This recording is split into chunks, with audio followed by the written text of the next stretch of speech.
오늘은 하나님의 영향력 속에 살기라는 제목으로 본문의 말씀을 근거로 해서 하나님 말씀 함께 나누도록 하겠습니다.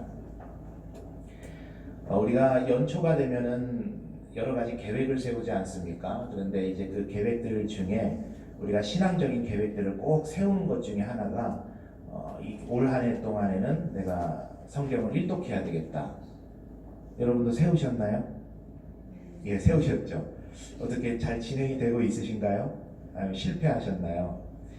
많은 성도님들에게 듣는 것 중에 하나가 이제 성경 통독해야 되겠다 그렇게 계획을 세우고 해 나가다가 창세기는 족장사, 원역사 이런 거니까 참 재미있죠. 잘 읽어 내려가다가 출애굽기에 가면 전쟁도 많이 나오고 또 광야에서 생활했던 이스라엘 백성의 이야기들이 참 드라마틱하지 않습니까? 그래서 재미있게 쭉 읽어 내려가다가 브레이크가 걸리는 성경책이 있죠.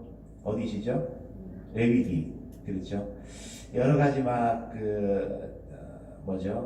제사법에 대한 이야기들, 그리고 정결, 규례, 우리가 지금 하고 살 것도 아닌데 너무 복잡한 규례들이 나오다 보니까 우리가 거기에서 성경책을 이렇게 덮어버리게 되는 일들이 많이 있는 것 같습니다. 참 재미없는 성경책인 것 같습니다만은 그 레위기의 기록 목적 그리고 거기에 숨겨져 있는 영적인 의미를 알면 레위기만큼 우리에게 의미 있는 책도 없습니다. 그것을 한마디로 요약한다는 거 불가능하겠지만 한 문장으로 여러분께 정리를 해드린다면 레위기는 이제 너희가 가나안이라는 곳에 들어가게 될 텐데 그곳에 들어가서도 하나님의 거룩한 백성으로 어떻게 살아갈 것이냐, 그것에 대해서 질문하는 책이 레위기의 말씀입니다. 이스라엘 백성이 광야를 지나갑니다. 광야라는 곳은 여러분 어떤 곳이죠? 물도 없고 먹을 것도 없고 척박한 곳입니다. 아무것도 없습니다.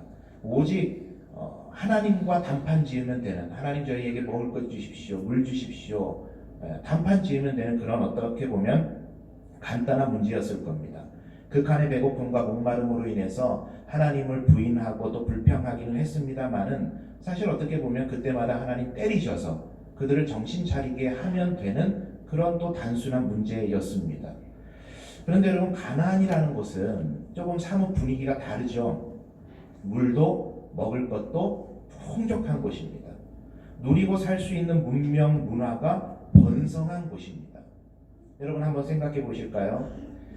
궁핍할 때 하나님을 배신하기 쉬울까요? 넉넉할 때 하나님 배신하기 쉬울까요?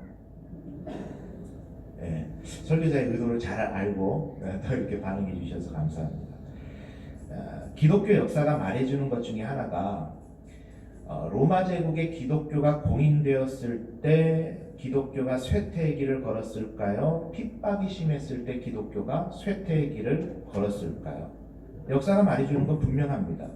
핍박이 심할 때는 기독교인들이 똘똘 뭉쳐서 지하 동굴로 숨어 들어가고 지하 무덤이라고 하는 카타콤으로 숨어 들어가서 교회의 본질이 계속해서 열매 맺고 확장되는 시기였습니다. 그런데 기독교가 로마에 공인되면서부터 사람은 조금 더 많이 모일지 모르겠는데 교회의 건축 양식은 조금 더 화려했을지 모르겠는데 계속해서 교회는 쇠퇴의 길을 걸어갑니다. 본질을 잃어버리고 계속해서 다른 것 바라보기를 시작했다라는 거죠.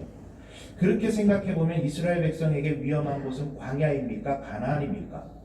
기독교 역사는 분명하게 이야기해 줍니다. 가나안이 참 위험한 곳이다. 훨씬 더 그들의 신앙을 망가뜨릴 수 있는 곳이다. 그래서 하나님께서 그 광야 끈 여정 가운데 이스라엘 백성들에게 레위기의 말씀을 주시는데, 요지는 너희가 가나안 땅에 들어갔을 때 우상 숭배의 문화가 만연하고 그것으로 인하여서 삶에 파고든 부도덕한 삶들이 그들을 지배하고 있는데, 먹고 마시고 즐길 건 너무나도 많은 땅인데 그 안에 들어가서 너희가 내 백성으로서, 하나님의 백성으로서 어떻게 순수성을, 정결함을, 거룩함을 지키고 살아갈 것인가, 그에 대해서 답을 주는 책이 레위기의 말씀이다. 이렇게 요약을 할 수가 있습니다. 그래서 그것은 곧 영향력에 관한 이야기입니다. 가나안에 들어가서도 가나안의 세상의 영향력 속에 살아갈 것인가, 아니면 여전히 하나님의 영향력 속에서 우리가 살아갈 것인가, 그 문제를 고민하라고 이스라엘 백성에게 말씀하신 것이죠.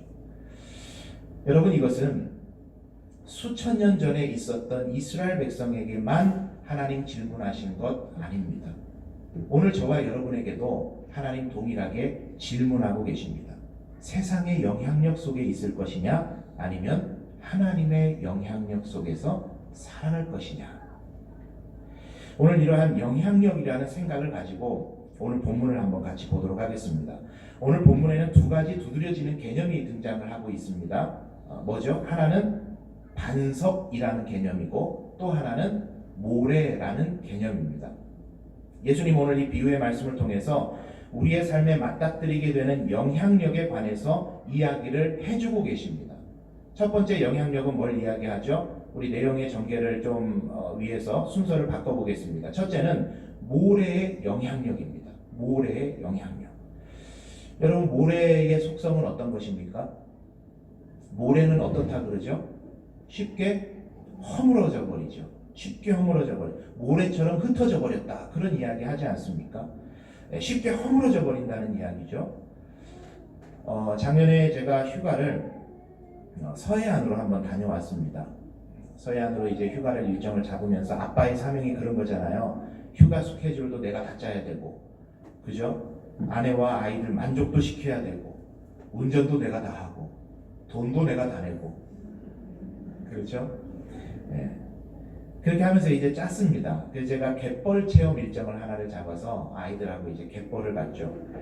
제법 많은 사람들이 갯벌 체험을 위해서 왔는데 간조 때가 되니까 갯벌이 한 300m, 400m가 물이 빠지니까 장관이 이제 펼쳐지는 거죠. 저는 기대를 하기를 이제 서해 석양에 넓은 이제 갯벌이 나타나는 그런 장관을 기대를 했는데 사람이 많아서 그런지 바지락을 너무 다들 열심히 캐는지 갯벌이 깨끗한 게 아니라 여기저기 막 공사판처럼 그냥 막 이렇게 뒤집어 놨더라고요. 보면서 뭐 열심히 바지락을 캐기는 캤습니다만은 그렇게 뭐 예뻐 보이지는 않더라고요. 그렇게 잘 한 다음에 다음날 이제 아침에 일찍 일어나서 저 혼자 산책 겸 그 갯벌에 또 나가봤습니다. 때마침 또 간조라서 물이 다 빠져 있는데, 야, 사람이 없으니까 얼마나 아름답든지요. 한 300m, 400m 갯벌이 쫙 나타나면서 바다하고 어우러진 그 장면이 참 장관이었습니다. 그러고 기억을 해보니까 그런 거죠. 어제 그렇게 수많은 사람들이 열심히 파놨던 그 공사판과 같았던 모습들은 다 어디 갔나? 물 한번 들어왔다가 나가니까 다 깨끗해졌더라고요. 여러분, 우리가 해수욕장 가서 이런 경험 다 해보시지 않습니까? 애써 모래성 멋지게 만들어 놨더니 어떻게 되죠? 한순간 파도 한번 치면 다 없어져 버려요.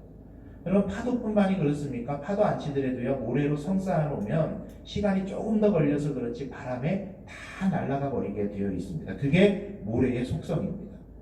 예수님 그리고 그 모래에 빗대어서 세상이 그와 같다는 이야기를 하시는 겁니다. 안정적이지 못하고 유한하다, 영원하지가 않다. 그래서 솔로몬이 일찍이 전도서를 통해서 우리들에게 경고하고 있는데 그 말씀이 이것입니다. 헛되고 헛되니 모든 것이 헛되도다. 해 아래에서 수고하는 모든 수고가 사람에게 무엇이 유익한가? 사람이 이 땅에서 살아가면서 추구하고 그 영향력 속에 있는 모든 것들이 다 헛된 것이다. 유한한 것이고 나의 세대가 끝나고 나면 내 손에 남겨둘 수 있는 것이 하나도 없기 때문에 그 모든 것이 다 헛된 것이다. 솔로몬이 그렇게 말을 하고 있는 것입니다. 요한 사도는 조금 더 구체적으로 이것을 적용하는데 이것을 사랑이라는 단어로 설명을 합니다. 세상에 있는 것들은 유한한 것이고 완전한 것이 아니기 때문에 세상이나 세상에 있는 것들을 뭐라 그러죠? 사랑하지 말아라. 사랑하지 말아라. 여러분, 사랑한다는 건 무슨 말이죠? 목매달지 말라는 것이고 그것에 너무 영향받고 살지 말라는 이야기입니다. 여러분, 사람은 자기가 사랑하는 것에 상처도 받게 마련이죠. 그렇죠? 그런 경험 없으십니까? 사랑하는 것에 상처도 받더라. 여러분, 시련의 경험 다 있으시죠? 없으세요? 다 그냥 첫 번에 다 골인하신 겁니까? 여러분, 시련을 당하면 얼마나 아픕니까? 왜 아프죠? 사랑했으니까 아픈 거죠. 제가 20대 때 자동차를 참 좋아했습니다. 남자분들은 이 자동차에 대한 그런 거 있잖아요. 에마라 그러잖아요. 에마. 자동차를 일컬어서. 그래서 제가 작년쯤에 청소년부 여름수련회에 말씀 전할 기회가 있어서 꿈에 대해서 청소년들하고 이야기를 하다가 목사님의 꿈은 카레이서였다, 그렇게 이야기를 했더니 우리 아이들이 다 놀라더라고요. 아마 이 목사와 카레이서는 별로 그렇게 어울리지가 않는 모양이죠. 한 친구가 설교가 끝난 다음에, 집회가 끝난 다음에 저한테 오더니, 목사님, 꿈이 카레이서이실 줄은 상상도 못했습니다. 네, 그러더라고요. 목사같이 생겼잖아요, 그죠? 그러더라고요. 저는 20대 때 이제 고신대학교 신학과에 입학을 했습니다. 그때부터 이제 경상도와 연을 맺었죠. 그때 신학을 시작한 이후로 부산장신대 신대원에서 또 신대원을 마치고 부산에서 울산에서 그렇게 쭉 사역을 했습니다.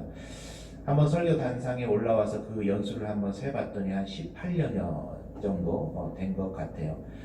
부모님들은 경상도에 이렇게 배경이 없으신데 이제 학교를 고신대를 선택하고 하게 되면서 신학을 거기서 시작하게 되면서 경상도와 연을 맺게 되었습니다.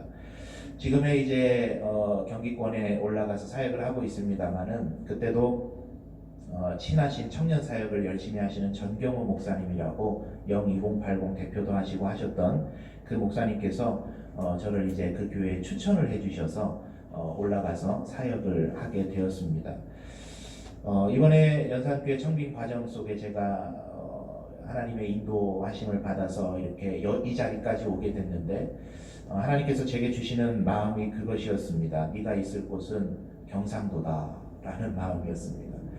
네, 모르겠습니다. 인생의 거의 절반은 제가 경상도에서 보냈던 것 같습니다. 20대 때 하도 차를 좋아해서 친구들과 광안리로 드라이브도 참 많이 왔고, 폭주족 이런 건 아니었습니다. 네, 드라이브도 참 많이 왔고, 부산에서 영도 중앙교회에서 사역을 하고, 울산에 있는 강남교회에서 8년간 7년간 사역을 하고 쭉 사역을 해왔습니다. 하나님께서 제 목회 인생에 주셨던 생각은 하나였습니다. 이 자리가 하나님께서 나에게 있게 하신 자리다 믿고 사역을 감당해라. 그래서 어느 교회에서나 어떻게 보면은 오래 있었다라고 평가하실 수도 있을 것 같습니다. 제법 오래 있었고 지금 있는 교회에서도 6년차 지금 이제 행정을 맡고 그렇게 사역을 하고 있습니다. 잘 봐주십사라고 말씀드리는 건 아니고요. 경상도가 제 마음에 그렇게 많이 와 있습니다. 그렇게 무슨 이야기 하다가 제가 이 이야기를 하게 됐을까요? 네. 목사로 부르신 특별한 소명이 없었으면 아마도 제가 카레이서가 돼 있지 않았을까 그런 생각합니다. 자동차 참 좋아합니다. 그래서 제가 첫 차가 생기자마자 달았던 게 뭐냐면 경복입니다. 지금 20년 전인데 그때 경복이라는 게 보편화되지 않았을 때입니다. 왜 그랬을까요? 누군가 내 차를 긁고 가면 저에게도 상처가 생기니까, 너무 사랑하니까. 그리고 얼마 안 있으니까 블랙박스라는 게 나오네요. 달았습니다. 왜요? 누가 긁고 가면 잡아야 되니까. 그러니까 저를 가꾸듯이 그 차를 그렇게 가꾸었습니다. 차에 조금이라도 기스가 생기면 제 인생에 기스가 하는 것 같은 그런 느낌이었습니다. 사랑하니까요. 그 차에서 저에게 오는 영향력이라는 것이 실로 대단한 것이었습니다. 아내는 이걸 절대 이해를 못해요. 차는 차지 그냥 뭘 그렇게 신경을 쓰냐. 그런데 이제 나이가 먹고 일이 바빠지고 차에 신경 쓸 시간도 없고 더욱이 그보다 더 중요한 가치들이 하나 두 개가 이제 제 마음에 자리 잡아가니까 그 사랑이 식더라고요. 범퍼 누가 좀 긁고 가면 어때? 기스 좀 나면 어때? 그거 원래 박으라고 있는 건데. 최근 이야기입니다. 현 시점으로 제가 말씀을 드리면 지지난주에 등록하신 세 가족이 새벽기도 오셨다가 주차를 하시다가 제 차를 긁으신 거예요. 그리고는 한 주 있다가 사무실에 오셨어요. 목사님, 제가 차를 긁었는데 이게 누구 차인지를 잘 모르겠습니다. 좀 차 번호를 제가 봐왔으니까 이거 누구 차인지 좀 알려주세요. 제가 접니다 그랬죠. 깜짝 놀라시더라고요. 집사님 괜찮아요. 그거 뭐 나중에 또 조금 더 망가지면은 뭐 도색을 하든지 그렇게 하면 되죠. 전혀 괜찮습니다. 지금도 그 집사님 저하고 참 잘 지내고 계십니다. 물론 새 가족이라서 제가 또 뭐 더 할 수도 없었습니다만은 지금 생각해보면 20년 전 생각해보면 사랑이 식었습니다. 그런데 여러분 제가 재미있는 생각 하나를 했습니다. 사랑이 식으니까 놀라운 게 거기서 오는 상처가 없습니다. 사랑하지 않으니까. 여러분 그저 가볍게 들려드리는 제 이야기입니다만 여기서 느끼게 되는 게 있죠. 사랑하면 할수록 상처도 크다. 우리가 세상과 세상에 있는 것들을 사랑하기 시작하면 우리의 삶에 그것들로부터 오는 상처가 끊이지 않는다라는 사실입니다. 세상과 세상에 있는 것들이 영원한 것이고 변치 않는 것이라면 우리의 삶을, 우리의 마음을 다 올인해서 그것들을 사랑해야 되겠죠. 마음 쏟아 부어야 되겠죠. 그런데 성경이 그리고 예수님께서 우리에게 하시는 말씀은 뭐냐면 세상과 세상에 있는 것들은 모래와 같이 유한하고 안정적이지 못하고 쉽게 변하고 쉽게 허물어져 버리기 때문에 그것들 사랑하기 시작하면 거기에서 오는 상처가 우리들의 삶에 끊이지 않는다라는 이야기를 하시는 겁니다. 우리가 자녀에게 모든 것 올인하는 만큼 나중에 자녀에게 상처받더라고요. 돈만 바라보고 돈만 쫓아가면 그 돈에 상처받더라고요. 사람 좋아해서 사람 바라보고 사람만 사랑하는 사람은 사람에게 상처받더라고요. 우리가 살아가는 인생사가 상처투성이입니다. 투성이입니다. 그 영향력 속에 있으면 상처가 끊이지 않는다라는 거죠. 예수님께서 오늘 하시는 말씀이 그거 아닙니까? 모래 위에 집을 지은 사람, 집이라는 것은 우리의 인생을 이야기하죠. 모래 위에 집을 지은 사람, 모래의 영향력 속에 살아가는 사람은 세상의 영향력 속에서 세상 바라보고 그것만 기대어 그것만 사랑하는 사람은 비가 내리고 창수가 나고 바람이 불어 그 집에 부딪히되 시험이 오고 상처가 오고 아픔이 찾아올 때에 어떻게 된다고요? 무너져 그 무너짐이 심하니라. 모래의 유한한 영향력에 기초한 연고로 상처로부터 시험으로부터 아픔으로부터 도저히 회복될 수 없는 나락으로 빠져들어 버리게 되는 사람들의 어리석은 모습을 꼬집고 계시는 것입니다. 여러분 우리가 하나님께서 주신 한 번뿐인 인생을 보다 아름답고 보다 안전하고 보다 행복하게 살기 위해서 이거 안 된다라는 말입니다. 모래의 영향력으로부터 세상의 영향력으로부터 어서 속히 빠져나오라는 초청의 말씀입니다. 그러면서 그럼 세상의 영향력이 아니라 어떤 영향력 가운데 살아가야 되느냐? 두 번째로 말씀하시는 것이 반석의 영향력입니다. 여러분 반석의 속성은 어떤 것이죠? 반석은 영원한 속성을 가지고 있죠. 허물어지지 않습니다. 그래서 영원한 속성을 가지고 있는데 이 반석은 바로 영원하신 하나님을 가리킵니다. 하나님의 영향력 속에 살아가야 안전하게 될 줄로 믿습니다.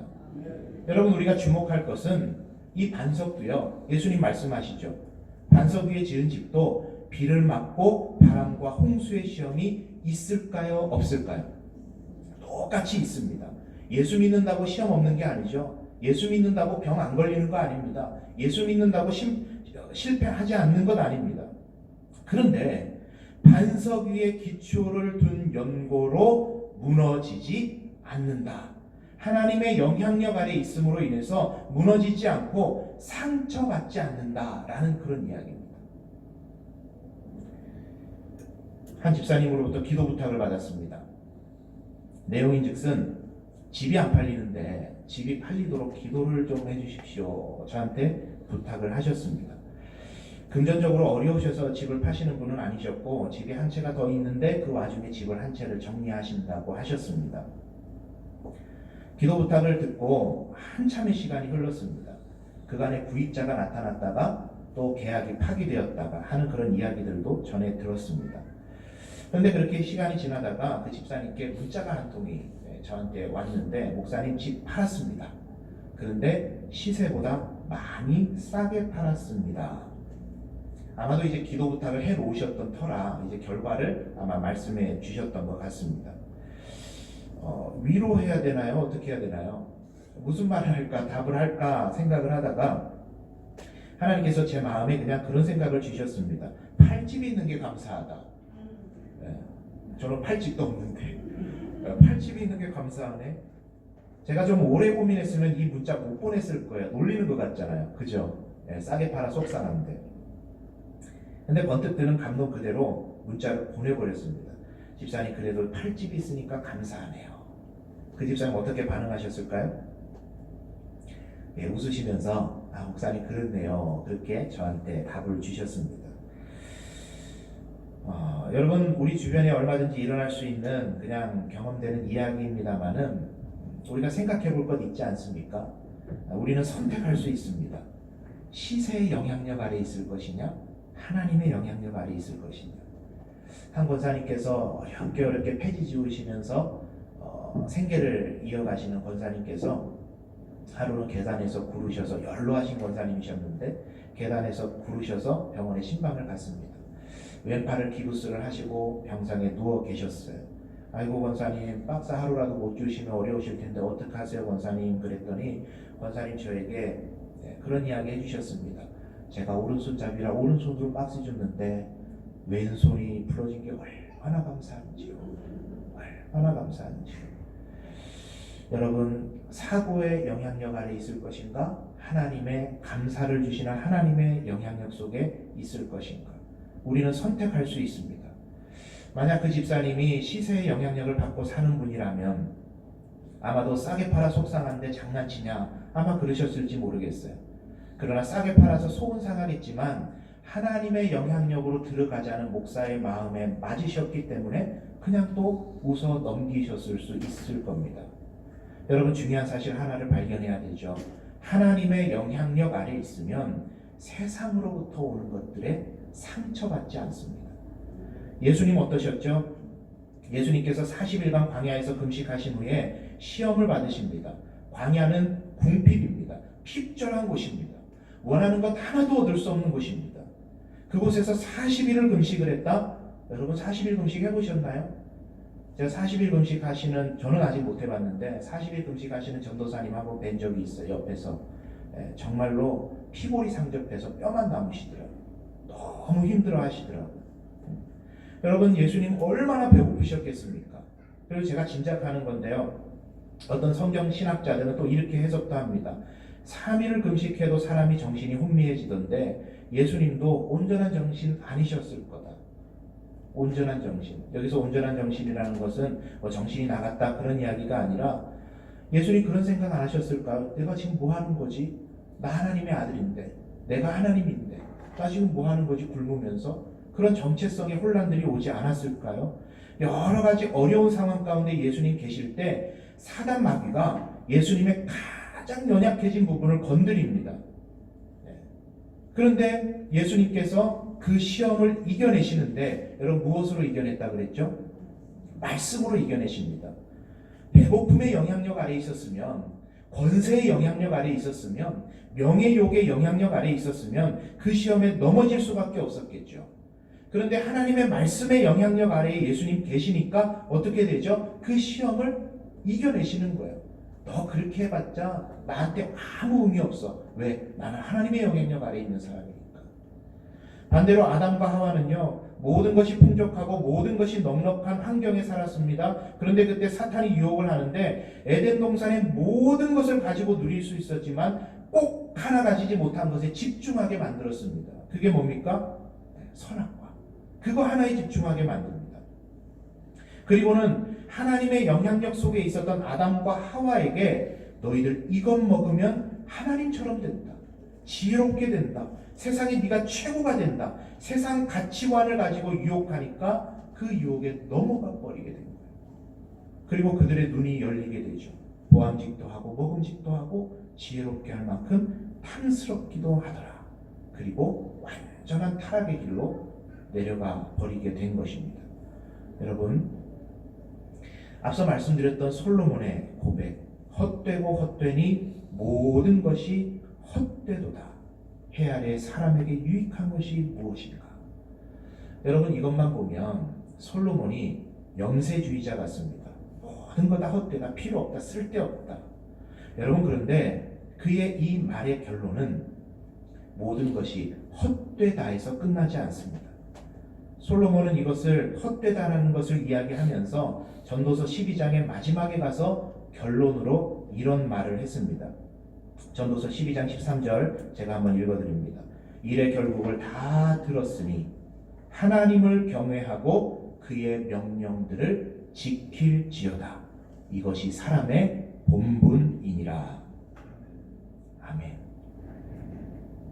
일의 결국을 다 들었으니, 내가 이 전도서를 통해서 말하는 헛되다고 말하는, 인생에 아무 의미 없다고 말하는 그것들 여러분 잘 들으셨죠? 그런데요, 여러분, 그러한 것들이 정말로 의미 없다는 말이 아니라, 그것이 정말 우리 인생에 의미 있기 위해선, 그것이 정말 우리에게 도움되기 위해선 하나님을 경외하고 그의 명령을 지킬 때야 비로소 내가 헛되다고 말했던 모든 것들이 다 우리에게 의미 있어지는 것입니다 라고 솔로몬은 이야기하는 것입니다. 우리 전도서 방금 다 읽은 겁니다. 다 헛되다. 그러나 하나님을 경외하고 그의 명령을 우리가 지키고 살면 그 헛된 것들이 다 우리에게 유익한 것이 되고 감사의 제목이 된다 말하는 것이죠. 우리 사랑하는 여러분, 우리 연산교회 모든 성도님들은 반석의 영향력, 하나님의 영향력 가운데 살아가시는 우리 성도님들 다 되시기를 바랍니다. 비가 내리고 창수가 나고 바람이 분다. 우리의 인생에 수도 없는 시험이 있고 아픔이 있고 상처가 나를 곤고하게 만들지라도 반석의 영향력에 아래 있음으로 인해서, 반석이신 하나님의 영향력 속에 있음으로 인해서 그 모든 것들을 넉넉히 이기시면서 그 안에서 승리하시면서 행복을 맛보며 살아가시는 우리 모든 성도님들 다 되시기를 바랍니다. 그럼 마지막입니다. 반석의 영향력을 우리가 받으며 살아가야 되는데 어떻게 하면 그렇게 될 수 있을까? 가장 중요한 방법론 한 가지를 이야기합니다. 오늘 본문인데 우리 한번 24절 같이 한번 읽으실까요? 자, 방송실에 부탁은 안 드려서 성경책 보시면 되겠습니다. 24절 같이 읽습니다. 시작. 그러므로 누구든지 나의 이 말을 듣고 행하는 자는 그 집을 반석 위에 지은 지혜로운 사람 같으리니. 아멘. 반석 위에 집을 지을 수 있는 아주 중요한 방법론을 말씀하시는데 어떻게 이야기를 하고 계시죠? 나의 이 말을 듣고 행하는 사람, 하나님의 말씀을 듣고 행하는 사람, 하나님의 말씀을 붙잡고 삶을 통해서 치열하게 그것을 확인하는 사람, 그 사람이 반석 위에 인생을 올려놓는 사람과 같다라는 이야기입니다. 얼마 전에 그래서 현실의 그리스도인들의 영적 상태에 대한 진단을 하나를 본 기억이 있습니다. 요즘의 그리스도인들 예배도 잘 짜여진 폼으로 멋들어지게 드리고 찬양은 온갖 악기들을 동원해서 너무나도 멋있게 찬양하고 행사나 집회나 시스템이나 너무나도 잘 하는데 말씀에 대한 치열함이 없다. 말씀을 읽지를 않는다. 읽지를 않으니 말씀에 대한 고민이 없다. 고민이 없으니 삶에 부딪히는 것도 없다. 부딪히는 게 없으니 치열함이 없다. 다시 한번 말씀드립니다. 말씀을 읽지를 않는다. 읽지를 않으니 말씀에 대한 고민이 없다. 고민이 없으니 삶에 부딪히는 것도 없다. 부딪히는 게 없으니 치열함도 없다. 전적으로 동의합니다. 같은 맥락에서 유럽교회의 몰락을 우리가 말을 많이 하는데요. 제가 봤던 한글에서 유럽교회의 젊은이들이 교회를 떠나는 가장 중요한 이유, 세련되지 않은 예배도 아니고 목회자의 문제도 아니고 사람 간의 문제도 아니고 딱 한 가지, 원색적인 말씀의 선포와 적용이 없다. 그 이유를 들었다는 기사를 본 적이 있습니다. 여러분, 말씀을 듣고 지켜 행하는 것, 이거보다 중요한 것은 없는 줄 믿습니다.